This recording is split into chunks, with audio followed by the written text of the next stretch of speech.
Hello everyone. Today in this video, I'll be showing you guys how you can clear your history from your Safari web browser on your iPhone. So in order to do that, go to your settings and then scroll down and find Safari from this app menu. As you can see this Safari, just tap here once and again you need to scroll down.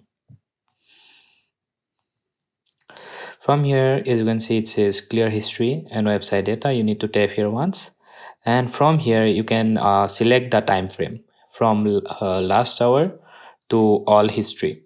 So if you want to delete your history just for the last hour, you check this and tap this clear history button. And if you want to delete your entire history, just click this and click clear history. So yeah, that's how you clear your history from your Safari web browser.